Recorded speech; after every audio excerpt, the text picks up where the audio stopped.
Welcome viewers আমাদের Bangla digital platform YouTube চ্যানেলে। বন্ধুরা, আজকের ভিডিওতে আমরা জেনে নেব বর্তমানে আপনাদের যাদের প্যান কার্ডে ভুল আছে, অর্থাৎ প্যান কার্ডে আপনাদের নিজের নাম, জন্ম তারিখ বা আপনাদের প্যান কার্ডে যাদের বাবার নাম ভুল আছে, এইগুলি সংশোধন বা কারেকশন করার জন্য আপনাদের কি কি ডকুমেন্টস লাগবে বা কি কি ডকুমেন্টস আপনাদের অনলাইনে আপলোড করতে হবে, এই নিয়ে আজকের ভিডিওতে বিস্তারিত আলোচনা করব।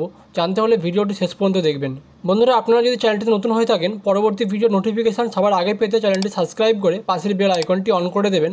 এছাড়া যদি ভিডিওটি আপনার ভালো লেগে থাকে একটি লাইক করে দেবেন। তো চলুন শুরু করা যাক। বন্ধুরা, ভিডিওর এই অংশে আমরা দেখে নেব প্যান কার্ডের সংশোধনের কী কী ডকুমেন্টস লাগবে বা আপনাদের যাদের প্যান কার্ডের নিজের নাম বা জন্ম তারিখ ভুল আছে সেক্ষেত্রে আপনাদের কী কী ডকুমেন্টস লাগবে আমরা দেখে নেব। প্রথম পয়েন্টে বলা হয়েছে আধার কার্ড। তো বন্ধুরা, বলে রাখি আপনাদের আধার কার্ডের সঙ্গে কিন্তু মোবাইল নাম্বার লিঙ্ক থাকাটা বাধ্যতামূলক, অর্থাৎ আপনাদের আগে আধার কার্ডের সঙ্গে মোবাইল নাম্বার লিঙ্কটি করিয়ে নিতে হবে।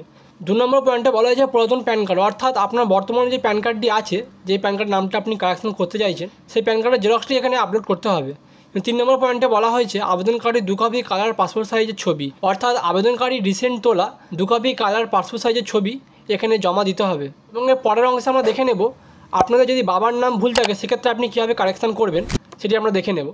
বন্ধুরা, ভিডিওর এই অংশে আমরা দেখে নেব আপনারা যদি বাবার নাম সংশোধন করতে চাইছেন, তো প্রথমে লাগবে আপনাদের মাধ্যমিকের সার্টিফিকেট বা জন্ম সার্টিফিকেট, অর্থাৎ আপনাদের যদি জন্ম সার্টিফিকেট বা আপনাদের যদি মাধ্যমিকের সার্টিফিকেট থেকে থাকে তো সেক্ষেত্রে এইটি জমা দিলেই আপনাদের হয়ে যাবে। তো বন্ধুরা, একটা কথা বলে রাখি, আপনাদের যদি এই দুটো ডকুমেন্টসের মধ্যে একটিও যদি না থেকে থাকে তো সেক্ষেত্রে আপনাদের অ্যানেক্সার এ ফর্মটি পূরণ করতে হবে।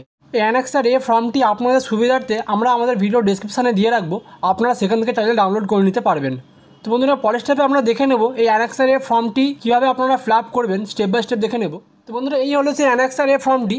আপনারা এখানে যে বক্সটি দেখতে পাচ্ছেন, এখানে আপনারা আপনাদের কালার পাসপোর্ট সাইজ ফটো একটি মেরে দেবেন এবং স্ক্রল ডাউন করে আপনারা নিচের দিকে আসবেন। নিচে এখানে লেখা আছে hereby certify that I know, এখানে আপনি আপনার নামটি এখানে বসিয়ে দেবেন এবং এখানে আপনি আপনার বাবার নামটি বসিয়ে দেবেন এবং একটু নিচের দিকে আসবেন, যেখানে লেখা আছে নেম, এখানে আপনি ক্যাপিটালে আপনার নেমটি এখানে বসিয়ে দেবেন এবং এর পরে আছে ফাদার নেম, এখানে আপনি আপনার বাবার নামটি এখানে বসিয়ে দেবেন। ডেট অফ বার্থ, এখানে আপনি আপনার জন্ম তারিখটি এখানে বসিয়ে দেবেন এবং রেসিডেন্ট অ্যাড্রেস, এখানে আপনি আপনার ঠিকানাটি এখানে বসিয়ে দেবেন। পরে এই দুটি ঘর আপনাদের লেখার কোনো দরকার নেই। এরপরে আপনারা স্ক্রল ডাউন করে নিচের দিকে আসবেন, নিচে লেখা আছে details of the ইস্যুয়ার of certificate. এই অংশটি আপনাকে একটি গ্যাজেটেড অফিসারকে দিয়ে ফিল আপ করে নিতে হবে, অর্থাৎ আপনি গ্রুপ এ যে কোনো গ্যাজেটেড র্যাঙ্কের অফিসারকে দিয়ে আপনাকে এই ফর্মটি পূরণ করে নিতে হবে। এখানে তেনার নাম, সিগনেচার এবং তিনি কোন পোস্টে কাজ করেন এবং তার আইডেন্টি কার্ডের নাম্বার সমস্ত কিছু এখানে বসিয়ে নিতে হবে। এছাড়া এখানে তার অফিস সিলটি এখানে দিয়ে দিতে হবে। তো এইভাবে সেই গ্যাজেটেড অফিসারকে দিয়ে আপনারা এই ফর্মটি পূরণ করিয়ে নেবেন। এরপর আপনারা উপরে যে ছবির ঘরটি দেওয়া আছে, উপরে যে এখানে ছবিটি আপনারা মেরেছিলেন, এই ছবির নিচে আপনাকে গ্যাজেটেড অফিসারের সিলটি এখানে মেরে নিতে হবে। তো বন্ধুরা, এইভাবে আপনারা অ্যানেক্সার এ ফর্মটি পূরণ করে নেবেন। এরপর এই অ্যানেক্সার এ ফর্মটির সঙ্গে আপনি যেই গ্যাজেটেড অফিসারকে দিয়ে ফর্মটি পূরণ করালেন, সেই গ্যাজেটেড অফিসারের যে কোনো একটি আইডেন্টি কার্ডের জেরক্স এই ফর্মটির সঙ্গে অ্যাটাচ করতে হবে। এভাবে আপনারা খুব সহজেই আপনাদের যদি মাধ্যমিকের সার্টিফিকেট বা ডেট অফ বার্থ সার্টিফিকেট না থেকে থাকে সেক্ষেত্রে আপনারা এই ফর্মটির দ্বারা আপনাদের বাবার নামটি কারেকশন করে নিতে পারবেন।